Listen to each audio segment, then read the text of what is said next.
Hola, bienvenidos a otro episodio de Recovecos de la Ciencia. Hoy tenemos como invitado al doctor Ricardo Chávez, que es investigador aquí en el Instituto de Radioastronomía y Astrofísica de la UNAM, donde él se desempeña principalmente en líneas de investigación de cosmología y tiene un gran proyecto acerca de la constante de Hubble. Seguramente has escuchado sobre esta o la has leído en alguna parte, pero si no te queda muy clara porque la verdad es algo compleja, vamos a ver este episodio de Recovecos de la Ciencia donde él nos lo explicará.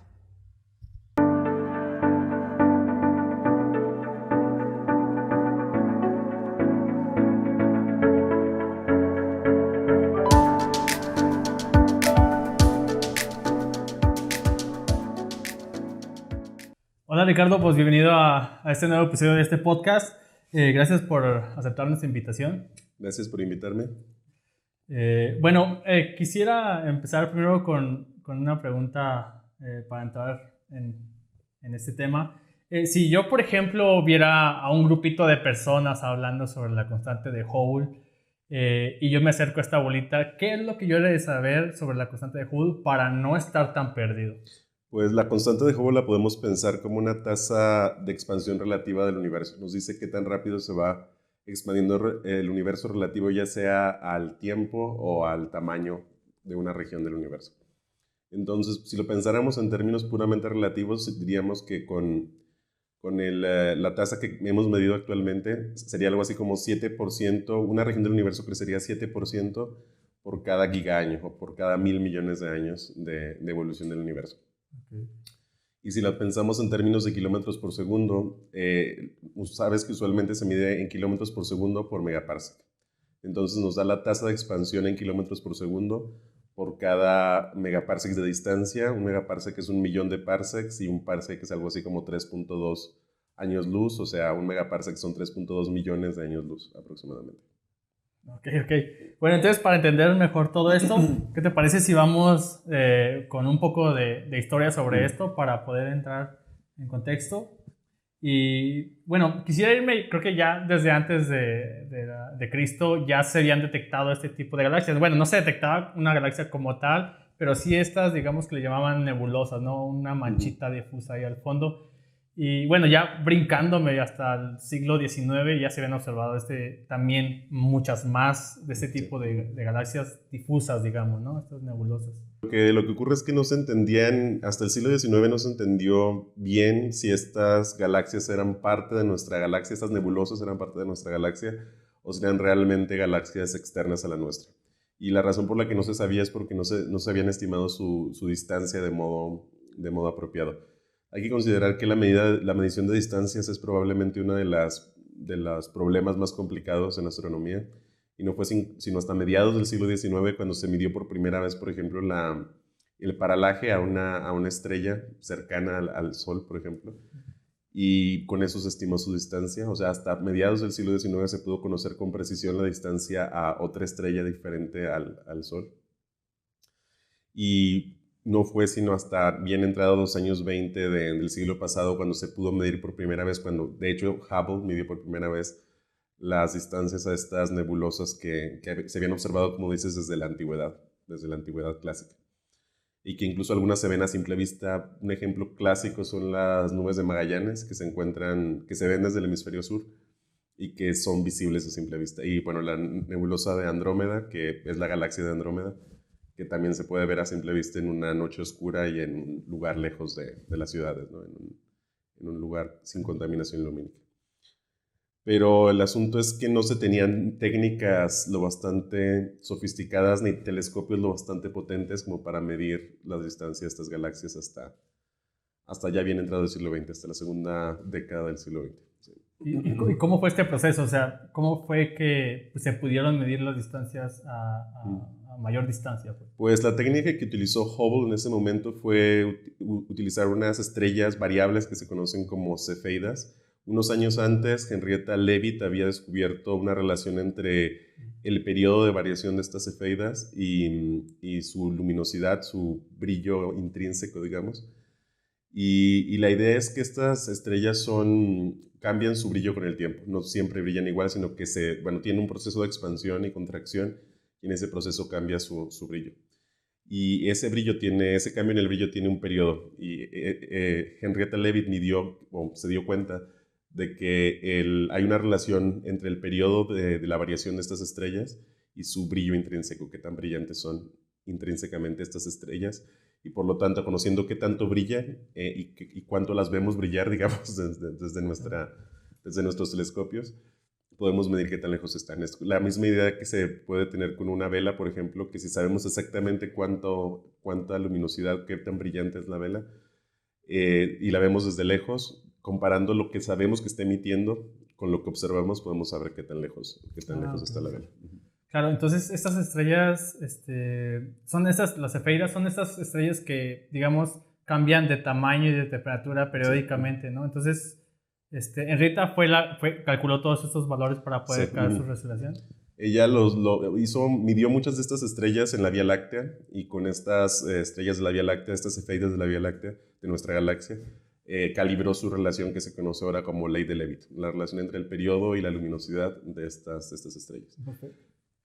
Yo tengo en mis apuntes que por ahí, Henrietta Leavitt, que tenía 44 años cuando publicó este resultado, en 1912, ¿no? Pero si bien Edwin Hubble ya posteriormente, como 10 años después, publicó esta relación de Hubble, la que vamos a entrar a hablar más profundamente, ¿por qué no desde 1912 ya se midieron las distancias? Si tenemos estrellas cefeidas con las que podemos medir distancias, ¿por qué no desde esa época ya se medían?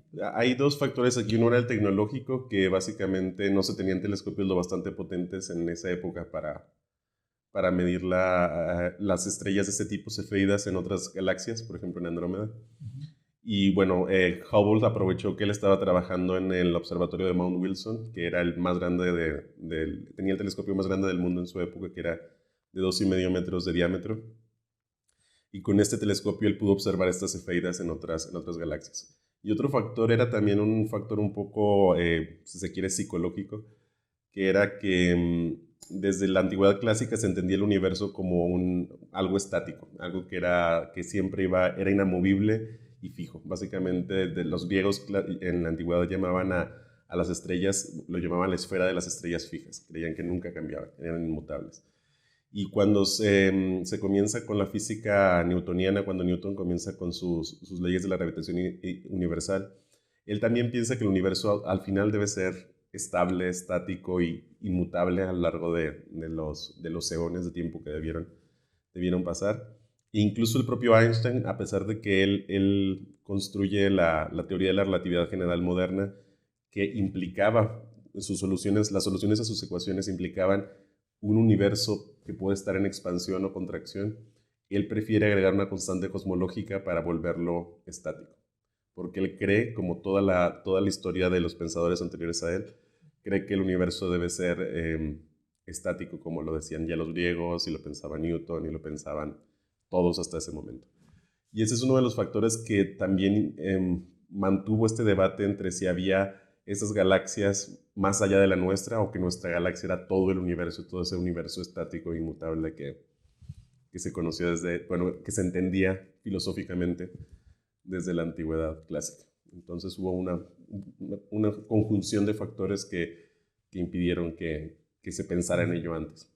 Entonces Hubble usó ese telescopio para poder medir la distancia a galaxias más lejanas. A mí se me hace muy curioso porque, si no estoy mal, si no corrígeme, a finales ya del siglo XIX ya se podían, digamos, ver estos galaxias, ¿no? Con sus bracitos que sí lo dibujaban.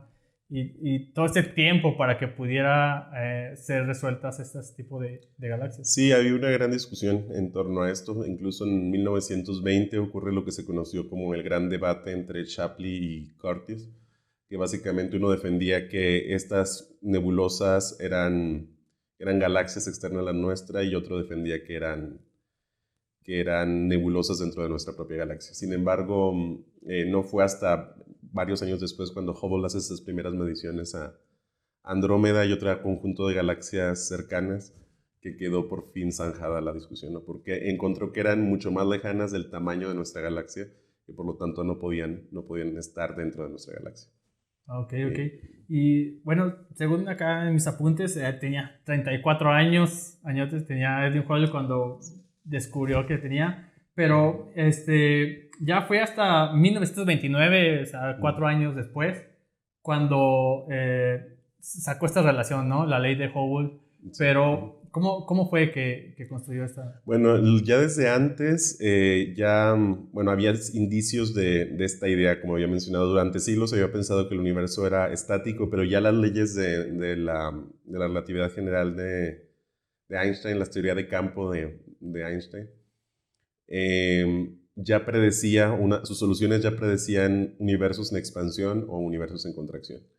Sin embargo, Einstein, creyendo que debía ser estático como todo el mundo lo pensaba, agrega la constante cosmológica, un término que se conoce como lambda también, un término extra en sus ecuaciones para equilibrarlas y evitar que haya estas soluciones de expansión o contracción. Teóricamente, ya unos años después, se sigue desarrollando la relatividad general y se encuentra lo que se conoce como la métrica de Friedman-Robertson-Walker en estos días. Inicialmente era de Robertson-Walker en Estados Unidos y Friedman, que estaba en la Unión Soviética en ese momento. Y con esta métrica que básicamente nos dice que el universo es homogéneo e isotrópico, que es el principio cosmológico, es la base de la cosmología moderna, se encuentran soluciones de nuevo que son expansionistas o en contracción. Esas ecuaciones se conocen como ecuaciones de Friedman y son la base de la cosmología moderna, digamos. Y ya en esas ecuaciones estaba embebida una ley de expansión que debía seguir una forma de ley de Hubble, básicamente. Pero no se había observado, digamos, hasta ese momento. Estaba teóricamente descubierta o se había predicho, pero no se había observado todavía. Sin embargo, ya desde hacía muchos años se habían medido espectros de galaxias. Desde la espectroscopía se desarrolla ya desde finales del siglo XIX y ahí es cuando nace lo que se conoce como astrofísica también, la astrofísica moderna. Y se habían tomado ya espectros de muchas galaxias o muchas nebulosas, como las conocían entonces, nebulosas espirales. Y se había visto que las líneas de emisión o de absorción, más bien, de estas galaxias, estaban corridas hacia el rojo en muchos casos. En la mayoría de los casos no estaban en la posición en la que deberían estar en mediciones de laboratorio, sino que estaban corridas hacia el rojo del espectro. A eso se le conoce como redshift, el corrimiento del rojo de las líneas de emisión. Y eso se explicaba en ese entonces como una especie de efecto Doppler. Debía ser que esas galaxias o nebulosas se estaban alejando de nosotros de alguna forma, pero no se entendía por qué y no se sabía qué tan lejos estaban, así que se suponía que probablemente eran nubes de gas en el espacio que por alguna razón se estaban alejando de nosotros, pero no se entendía muy bien por qué. Había unas cuantas que se acercaban, pero la mayoría se alejaban de nosotros. Y entonces, con este conjunto ya de datos de espectros observados ya por Besto Silfer y otros, Hubble tiene ya un catálogo de velocidades de recesión de estas galaxias y lo que hace es ponerse a medir qué tan lejos están cada una de estas galaxias. Y con la medida de la distancia y con la medida de la velocidad a la que se están alejando de nosotros, construye su famoso diagrama de Hubble y es de donde deduce su ley de Hubble, básicamente. Él deduce que la velocidad a la que se alejan es proporcional a la distancia a la que se encuentran. Y esta es la famosa ley de Hubble que, tomándolo desde el punto de vista teórico, confirma lo que se esperaba de las ecuaciones de Friedman, por ejemplo. Y es una de las pruebas, fue la primera prueba grande o la primera demostración física, digamos, de que el universo tendría que estar en expansión. Y por lo tanto haber iniciado en lo que se conoce como el Big Bang en algún momento determinado. Uno de los primeros que propone la idea de que debió originarse en un Big Bang o en un momento de máxima densidad que luego se comienza a expandir fue Lemaitre, que también era un astrónomo, bueno, más bien un físico teórico belga, que también estudió las soluciones a las ecuaciones de Einstein.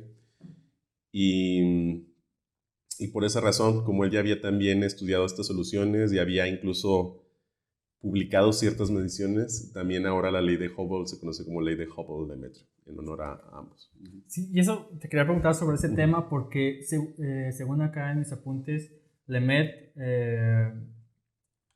publicó estos resultados 2 años antes, ¿no? En 1927, antes de que publicara esta relación que encontró Hubble.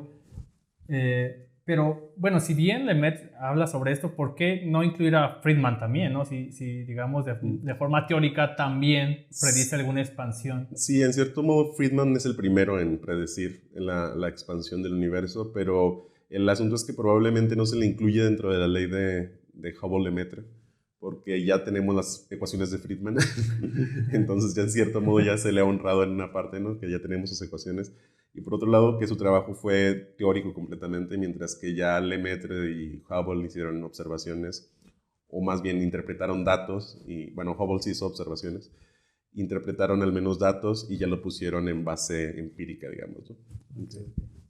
Entonces, sí, y de hecho, bueno, estaba acá también en la parte que estuve investigando, pues ya en el que fue en el 2018, ¿no? Ya en el IAU, en la Unión Astronómica Internacional, fue cuando se le cambió el nombre, ¿no? Porque antes del 2018 solo se le conocía como la ley de Hubble, Ley de ¿no? Hubble, sí. Y ahora la ley Hubble-Lemaitre.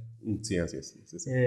Bueno, entonces, pero ahí en la parte cosmológica hay muchos nombres con el Hubble. Hay la ley de Hubble, la constante de Hubble, la distancia de Hubble. Entonces, a todos estos se les tiene que cambiar el nombre como Hubble-Lemaitre. No, bueno, en general solo es a la ley. En la constante de Hubble se sigue llamando constante de Hubble, el diagrama de Hubble sigue siendo diagrama de Hubble, etc. Solo la ley cambió de nombre, pero las constantes sigue siendo constante de Hubble, por ejemplo. Ok, perfecto. Y, bueno, continúa, perdón. Sí, no, gracias. Bueno, también lo que estuve viendo es que cuando sacó la relación Hubble ya en el 1999, solamente usó 24 galaxias para sacar su relación. O sea, entonces, conforme fue pasando los años, él trató de recopilar más información, porque esta relación que sacó tampoco era una relación muy estrecha. No, y además, bueno, la constante que mide inicialmente, la constante de Hubble que él mide es de 500 kilómetros por segundo por megaparsec, que es mucho mayor a lo que medimos hoy en día, es casi 10 veces mayor que lo que medimos hoy en día. Y era porque su calibración de las distancias no estaba del todo bien, o sea, no estaban sus distancias del todo bien medidas.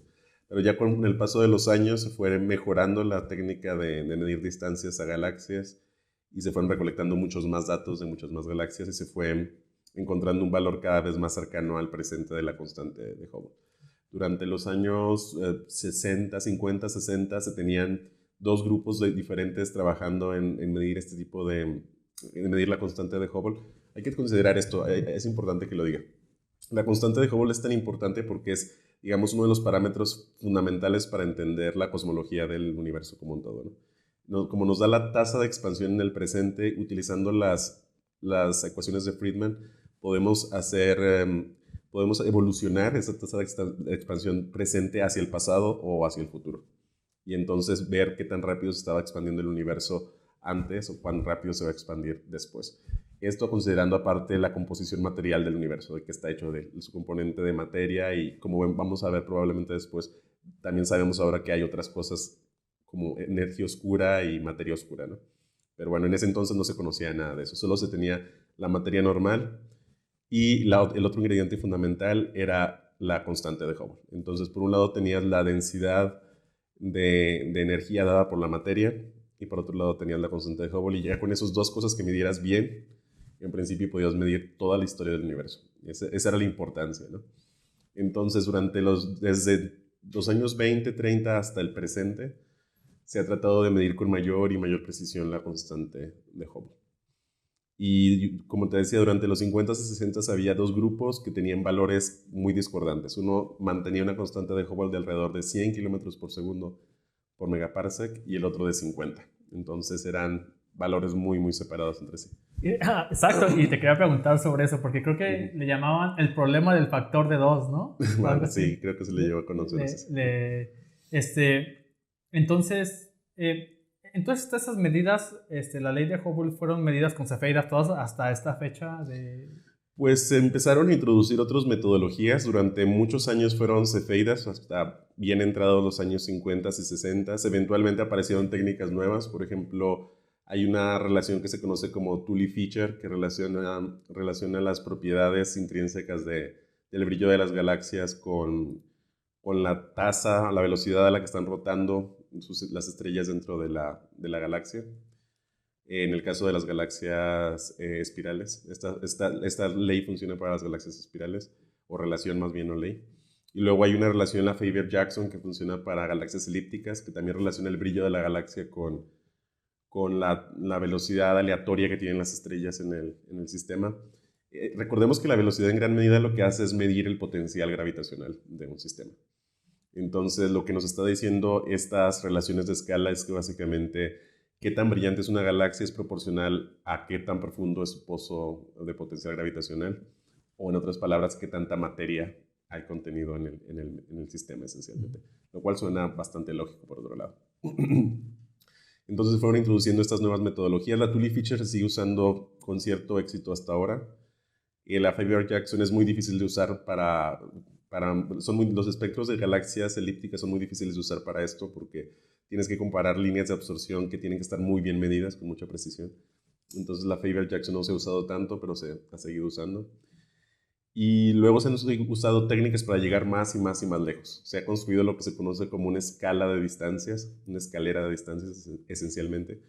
Y la idea es que mides primero distancias a cosas que están relativamente cerca. Por ejemplo, con cefeidas, mides la distancia a galaxias cercanas, tipo lo que decíamos hace rato, las nubes de Magallanes o Andrómeda u otras galaxias del grupo local de galaxias.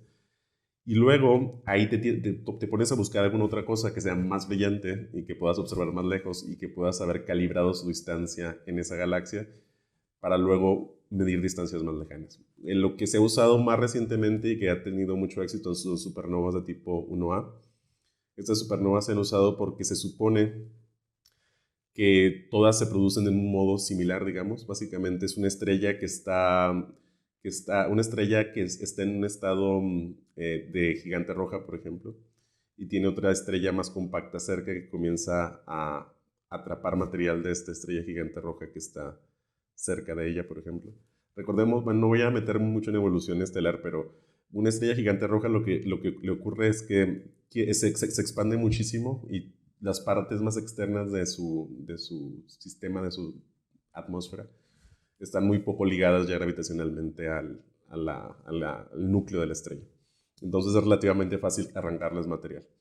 Entonces esta estrella compañera más compacta les va arrancando material y eventualmente llega a una masa crítica que la hace explotar como supernova. Llega a una masa que se conoce bien porque es un límite teórico bien establecido. El límite de Chandrasekhar se conoce. Por cierto, hoy es su cumpleaños, si mal no recuerdo, pero bueno. Y él fue uno de los pioneros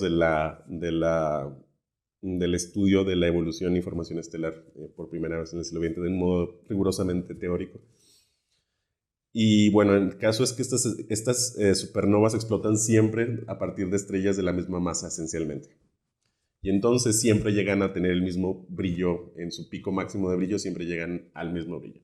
Entonces las podemos usar para mirar cada vez más y más lejos en el universo y medir con mayor y mayor precisión la constante de Hubble. Entonces, pero lo primero que tienes que hacer es encontrar una de esas supernovas en una galaxia cercana que tenga medida su distancia por otro método, por ejemplo con cefeidas. Y ya que has hecho eso, usas esa medición para calibrar toda tu escala de supernovas y con esa recalibración de las supernovas ya las puedes usar para medir distancias cada vez más y más lejanas. Entonces, o sea, a lo que me has mencionado, el problema no es medir las velocidades a las que se alejan, ¿verdad? No, las velocidades son sencillas de medir, comparadas con la distancia son muy sencillas de medir, porque podemos tomar espectros de resolución espectral bastante grande, bastante buena, y con eso podemos medir con bastante precisión qué tanto se están alejando estas galaxias de nosotros, con el método que te decía de el corrimiento hacia el rojo de las líneas de emisión o de absorción. Entonces, aquí el meollo del asunto es medir la distancia. Entonces, aunque se conoce muy bien lo de las cefeidas, no se puede medir muy lejos porque no son lo suficientemente brillantes como para poderlas detectar a muy lejanas. Sí. Entonces se usan supernovas porque ellas son mucho más brillantes. Y el chiste es como conocer bien el proceso físico para poder ser confiable la medición de todo esto. Además tenemos que considerar que las galaxias están muy lejos, o sea, la distancia típica entre galaxias es como de un megaparsec, o sea, un megaparsec recordemos que es como 3.2 millones de años luz. Están tan lejos que necesita realmente algo muy brillante para poder medir la distancia. Y ¿Y cuál es la más confiable? O sea, creo que todas son confiables siempre y cuando se vayan calibrando, ¿o hay una preferida? Bueno, todas tienen sus problemas sistemáticos, todas tienen problemas de calibración y demás. Siempre hay alguna cosa extra. O sea, te estoy diciendo, digamos, el escenario ideal, pero en realidad tenemos muchos efectos adicionales, como el polvo que hay en las galaxias, que hace que parte de la luz que esté emitiendo un sistema cualquiera, una supernova o una estrella, se vea extinguido o enrojecido, decimos también. Entonces el polvo reprocesa la luz y la manda al infrarrojo, mientras que la parte del óptico o el ultravioleta comienza a extinguirse, comenzamos a perder luz del óptico o el ultravioleta. Y bueno, se han tratado de tomar medidas cada vez más precisas de cefeidas, por ejemplo, ahora con la misión Gaia, que está midiendo los paralajes, que es una medida puramente geométrica de la distancia, a millones de estrellas en nuestra propia galaxia y en el entorno inmediato de nuestra galaxia. Va a medir un montón de cefeidas nuevas con las cuales se va a poder recalibrar mucho mejor la ley de Leavitt, de la que hablábamos al principio. El telescopio espacial Hubble, una de sus misiones principales, era justamente medir con precisión el valor de la constante de Hubble. Y de hecho, Wendy Friedman, que fue la directora del proyecto clave del Space Telescope, del HST, publicó una de las mejores mediciones a principios de los años 2000, publicó el valor de 72 kilómetros por segundo por megaparsec aproximadamente, que fue el valor aceptado durante bastante tiempo. Y ahora, con técnicas diferentes, hemos llegado de nuevo a un problema de valor de la constante de Hubble de un modo un poco irónico, porque ahora tenemos mediciones muy precisas de lo que se conoce como el fondo de radiación de microondas, que es algo así como la primera luz que podemos ver del universo, el universo bebé, digamos. Básicamente es como la primera foto que le podemos tomar al universo. Antes de que se produjera esta luz, la luz no era libre de viajar por el espacio, estaba interactuando constantemente con electrones por scattering de Thomson, debido a que la temperatura en el universo era tan alta que los átomos no estaban neutros todavía, sino que estaban ionizados completamente. Entonces, cuando se desacopla, cuando finalmente la temperatura baja lo suficiente como para que los átomos se vuelvan neutros, que es lo que se conoce como recombinación, aunque es un mal nombre porque realmente es la primera vez que ocurre la combinación, no hay una recombinación. En fin, pero en ese momento la luz comienza a viajar libremente y eso se conoce como el fondo de radiación de microondas. Y esta imagen, digamos, esta imagen que tenemos de esa luz que viene desde tan al pasado, que es solo unos 300.000 años después del Big Bang, es tan importante porque nos proporciona un montón de información de cómo era el universo en ese momento. Y debido a que el universo era mucho más pequeño de lo que es ahora, nos da una información de regiones mucho más grandes del universo que ahora ya no necesariamente podemos ver con nuestros telescopios, ¿no? Entonces, lo interesante es que se puede construir lo que se conoce como un espectro de potencia de este fondo de radiación de microondas, que esencialmente lo que es medir a distancias angulares iguales. Por ejemplo, tú eliges un grado de distancia angular y te pones a medir cómo se ve ese fondo de radiación de microondas siempre a un grado desde el puntito que tú elijas en el cielo. Luego te vas a otro punto y otra vez mides todo a un grado alrededor, y etc. Y vas construyendo, vas viendo cómo va variando la cantidad de potencia, de energía básicamente, que hay en el fondo de radiación de microondas en distintas distancias angulares. Y este espectro de potencia va a tener una forma característica, que te va a decir en gran medida, que te va a decir, lo más importante que te va a decir es si el universo era curvo o plano en ese momento. Y con esa idea de si el universo tenía curvatura o no, cuál era la curvatura del universo en el momento de emisión de esa luz, te va a decir también indirectamente el contenido total de materia del universo. Porque recordemos que la curvatura y el contenido de materia y energía del universo están intrínsecamente relacionados en las ecuaciones de Einstein. Entonces, lo que nos dijo al principio, cuando la primera vez que medimos el fondo de radiación de microondas con precisión, fue con un instrumento que se llama WMAP, aunque ya se tenían indicios de otros instrumentos anteriores, un telescopio espacial. Lo primero que nos dijo es que el universo tenía que ser casi plano en el momento en que se emitió el fondo de radiación de microondas. Eso nos dio una restricción muy fuerte al contenido total de materia del universo. Nos dimos cuenta que la materia tendría que tener una densidad crítica, lo que se conoce como densidad crítica, que es tal cual la que hace que el universo sea plano.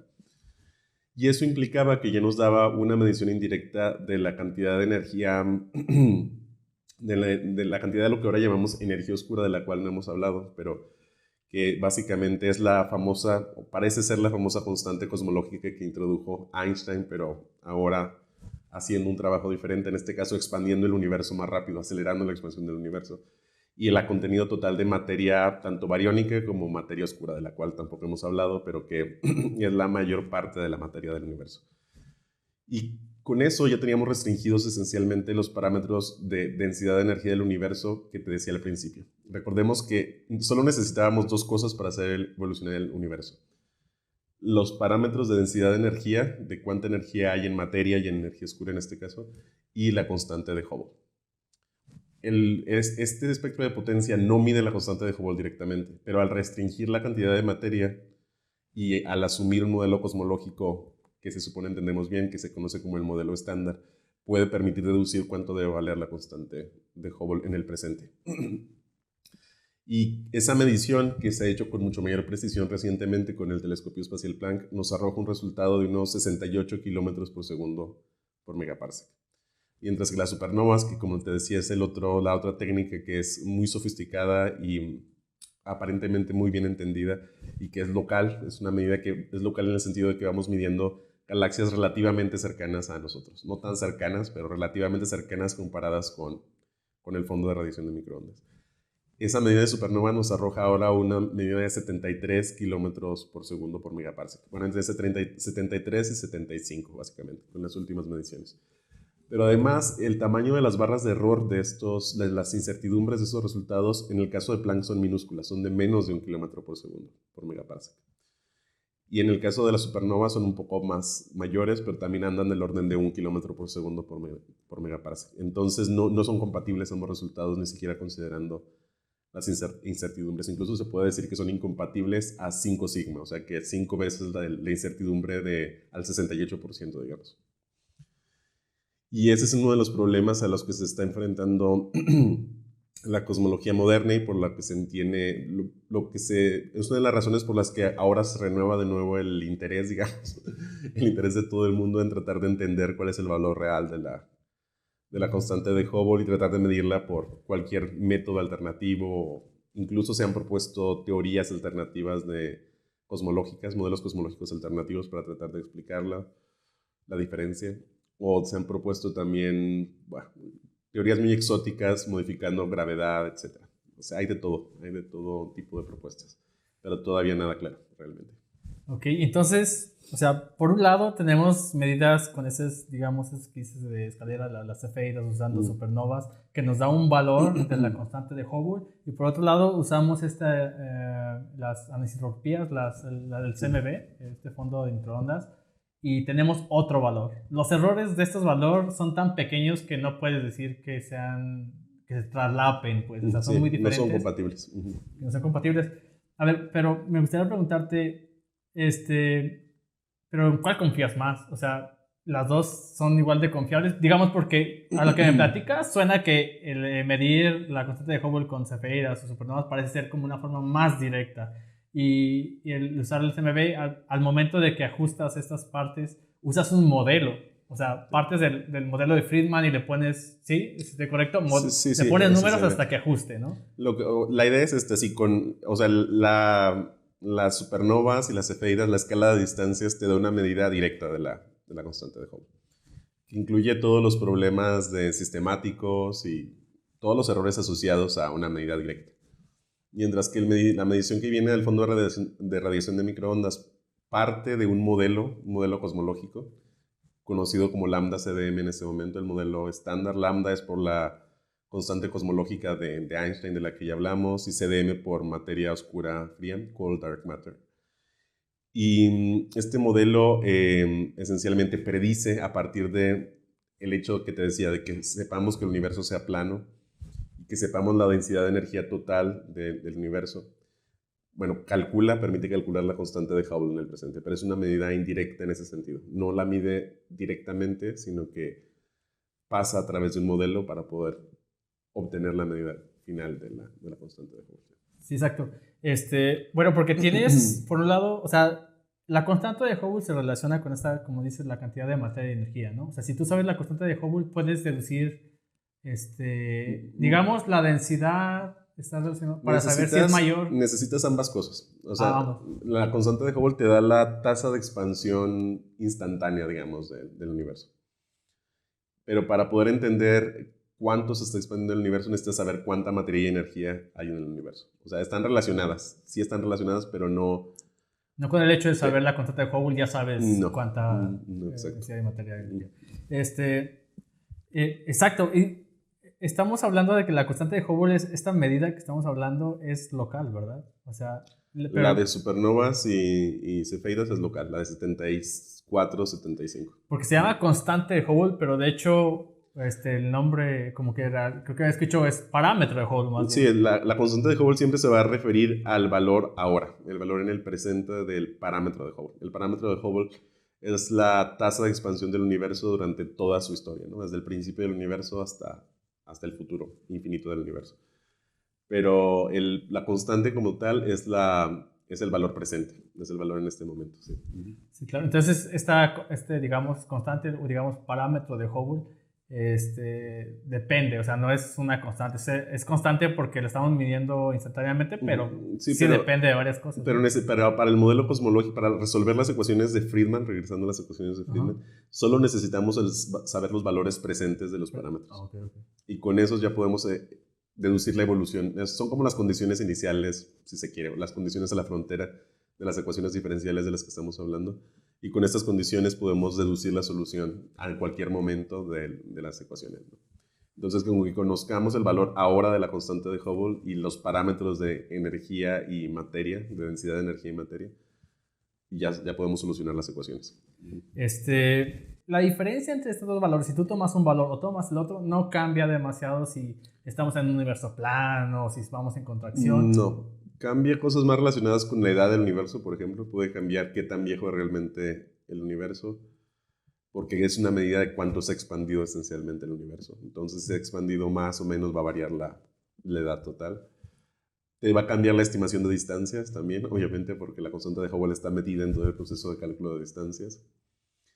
Y bueno, pero en realidad no es una diferencia tan grande comparada con las barras de error de muchas medidas de todas formas. Entonces, en principio no es tan crítico. Lo crítico esencialmente es de dónde sale la diferencia. Porque el problema ahí está en que creíamos que entendíamos perfectamente qué estaba pasando, ¿no? Tanto en el caso del fondo de radiación de microondas, creíamos que entendíamos el modelo cosmológico estándar bien y que entendíamos las medidas bien. Y en el caso de supernovas también parecía que entendíamos muy bien todo el asunto. Y resulta que ahora nos da dos resultados incompatibles. Hay algo que no estamos entendiendo entonces. Entonces ese es el problema. Y más aún, el hecho es que se han hecho medidas de otro tipo también. Por ejemplo, hay un grupo que está haciendo medidas con lensing gravitacional de diferentes cuásares. Básicamente, cuásares son agujeros negros supermasivos que están consumiendo un montón de energía y que son muy brillantes también. Y utilizando esa técnica de lensing gravitacional lensing gravitacional, la idea esencialmente es que la masa y energía de un sistema curva el espacio-tiempo y eso cambia la trayectoria de los haces de luz y eso distorsiona la imagen que nos llega de un objeto que se encuentre en el camino, digamos, de esos haces de luz. Y entonces puedes medir qué tanto se distorsiona, por eso se conoce como lensing gravitacional. Bueno, utilizando técnicas de ese tipo, que son completamente independientes de todos los sistemáticos de supernovas, por ejemplo, el grupo está encontrando resultados similares a los de supernovas. Y es una medida local también, local hasta cierto punto, ¿no? Obviamente galaxias lejanas, pero no tan lejanas. Y luego hay otro grupo, Wendy Friedman de hecho está liderando otro grupo que está ahora utilizando en vez de cefeidas, dejando de lado las cefeidas, están utilizando una nueva técnica que es medir lo que se conoce como el tip of the red giant branch, que básicamente es el punto donde comienzan. Cuando tienes una población de estrellas, siempre puedes ir poniéndolas en un diagramita que se conoce como diagrama HR, que es un diagrama que HR es por Hertzsprung-Russell, y te dice más o menos la relación que hay entre la temperatura de la estrella y su brillo, básicamente. Y entonces tienes una población de estrellas y las puedes dibujar ahí. Entonces hay una cosa que se conoce como la secuencia principal, que es ahí donde están evolucionando todas las estrellas que están consumiendo hidrógeno básicamente. Y luego cuando se comienzan a convertir en lo que decíamos hace rato, gigantes rojas, que son estrellas que pasan a un estado evolutivo diferente, que comienzan a funcionar por combustión de helio en vez de hidrógeno, esencialmente. Combustión suena mal. Realmente lo que quiero decir son reacciones nucleares que están básicamente fusionando átomos de helio para producir átomos más pesados.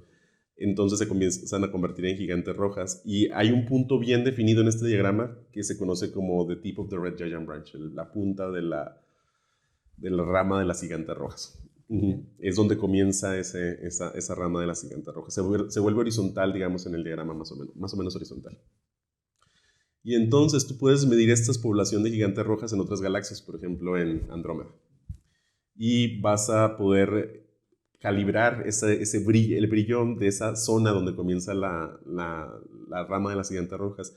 Tú la puedes calibrar bien y con precisión y poder determinar la distancia a la galaxia a través de calibrar con precisión ese punto, digamos, del diagrama de HR. Y utilizando esa técnica, el grupo de Friedman ha medido varias docenas, bueno, no me acuerdo cuántos en ese momento, pero muchísimas galaxias utilizando la técnica mencionada. Y ellos encuentran un valor de la constante de Hubble que es alrededor de 70. O sea, está en medio de los dos valores. Lo cual nos lleva otra vez a que no entendemos algo, evidentemente. No se metió en problemas, dijo, yo me voy aquí en la mitad de los valores. Sí. Y a ver, aquí dinos, ¿tú qué piensas? Tú como investigador en este tema, ¿por dónde crees que esté el problema de estos dos valores? Siempre va a haber el problema de los sistemáticos y bueno, además yo he trabajado también en medir con un grupo de investigación, he trabajado en medir la constante de Hubble de otra forma diferente, utilizando un tipo de galaxias que se conocen como galaxias H2, que básicamente también es un mal nombre. Ya ves que los astrónomos somos buenos para ponerle nombres equivocados a las cosas. Pero en realidad no son galaxias, sino regiones de formación estelar muy intensa en galaxias pequeñas, enanas, se conocen como galaxias enanas de poca masa. Y la idea es que se encontró ya desde los años 80 que hay una relación entre qué tan brillante es esta región de formación estelar y qué tan rápido se está moviendo el gas en este sistema de formación estelar. Lo que vemos esencialmente es el gas. Las estrellas son muy difíciles de medir para estos sistemas porque están todavía embebidos con muchísimo gas ionizado alrededor de ellas, etc. Pero bueno, en fin, lo que pasa es que esta relación otra vez es una relación de escala tipo la Tully-Fisher o la Faber-Jackson, que se puede utilizar para saber qué tan brillante es un sistema y por lo tanto, por la misma idea de todo el que habíamos mencionado antes, poder medir qué tan lejos está, ¿no? Esa es la idea central. Entonces, el asunto es que nosotros también tenemos que calibrar nuestro sistema de escala de distancias, ¿no? Y para ello usamos cefeidas también. Entonces, lo que hacemos es medir con cefeidas la distancia hasta galaxias que tienen estas regiones de formación estelar muy intensas. Y con las cefeidas medimos como la primera parte calibramos la relación, digamos, medimos la primera parte de la escala de distancias y luego ya que está calibrada vamos más lejos con este tipo de galaxias que ya no alcanzamos a ver las cefeidas, pero podemos ver la región de formación estelar más lejos, ¿no? Claro. Y con la primera medición que hicimos nosotros de la constante de Hubble la publicamos en 2012 y eran 73.4 kilómetros por segundo por megaparsec, más menos 2.5 estadístico, más menos 2 kilómetros sistemáticos. Kilómetros por segundo por megaparsec, evidentemente. Y recientemente, bueno, en el 2018 publicamos un recálculo de esta medida utilizando más objetos y utilizando medidas más potentes con telescopios más grandes, básicamente, de estas regiones y obtuvimos 74 kilómetros por segundo, más o menos, 74.1, 74.2, por ahí más o menos, no me acuerdo exactamente. Pero básicamente otra medida local que es discordante con el CMB y se acerca más a la medida de supernovas. Pero bueno, no sé, todavía falta mucho por ver, no sabemos realmente. Bueno, entonces, tenemos estos dos valores y ¿qué piensas tú al respecto? Porque he visto que hay gente, ¿no?, en la comunidad que piensa que probablemente el modelo cosmológico está mal, por eso hay estas ciertas diferencias. ¿Tú qué piensas al respecto? Bueno, que no sabemos todavía, necesitamos seguir explorando todas las posibilidades y que pues tal vez sea un camino para encontrar algo nuevo y que por eso puede ser interesante. Pero bueno, hasta ahora no sabemos. Al final puede ser que todo se deba a errores sistemáticos o quién sabe a cualquier cantidad de problemas que pueda haber en la calibración. Sabemos que de hecho hay siempre la posibilidad de que haya problemas sistemáticos en las mediciones. Por ejemplo, en el caso de las supernovas, como te decía, está el problema de la extinción por polvo, la edad de las galaxias, la masa de las galaxias. Sabemos que influye un poco de alguna forma. Pero bueno, en general la diferencia es tan grande que es muy difícil atribuirlo todavía a estos sistemáticos. Así que habrá que esperar y tener más datos para estar seguros. Ok. Sí. ¿Y a qué estás haciendo ahorita? ¿A qué te estás dedicando? ¿Estás trabajando sobre ese tema o estás en otro ahorita en estos momentos? Sigo trabajando en formación estelar desde el universo bastante local, digamos, desde las nubes de Magallanes hasta alto redshift. Y sí estoy utilizando la relación de la que te hablé antes, la L sigma, para tratar de medir parámetros cosmológicos con mayor precisión. Y pues estamos avanzando en ello. Justo ahora estamos terminando un artículo donde agregamos unas 30 galaxias de este tipo de alto redshift entre 2 y 3 al diagrama de Hubble, digamos. Y con estas tratamos de restringir un poco mejor los valores de la densidad, el parámetro de densidad de materia y la forma que tendría la energía oscura o la constante cosmológica, la densidad en energía oscura. Y pues básicamente sigo trabajando en formación estelar y creo que seguiré por bastante tiempo trabajando en ello, espero. No, sí, y creo que aún le falta mucho a esa historia y a ver que, como tú dices, ¿no? A ver qué aparece, si hay un error en el modelo o encontramos algo diferente, que es muy, muy interesante. Sí. Bueno, pues para finalizar, te hago esta pregunta. ¿Qué elegirías, ¿no? Tenemos por un lado a Einstein, tenemos a Newton y tenemos a Hawking. ¿Con quién te gustaría ser como el compañero de universidad, tu cuate con el que ibas a la universidad? ¿Quién te hubiera gustado que fuera el profesor? Y por otro lado, y por último, ¿quién te hubiera gustado ser el que simplemente estuviste ahí en su salón de clases? Interesante pregunta. Pues no sé. De los tres, al que más admiro es a Newton, pero Newton se dice que no era una persona muy sociable. Entonces creo que como cuate no hubiera sido demasiado bueno. Pero Hawking supongo que hubiera sido un buen cuate. Y como profesor a lo mejor sí Newton, y como colaborador o así que lo que decías, a lo mejor Einstein, sí. Einstein, ok. Pues Ricardo, muchísimas gracias por estar aquí en Recovecos de la Ciencia. Y pues nada, espérenos en el siguiente episodio y nos vemos la próxima.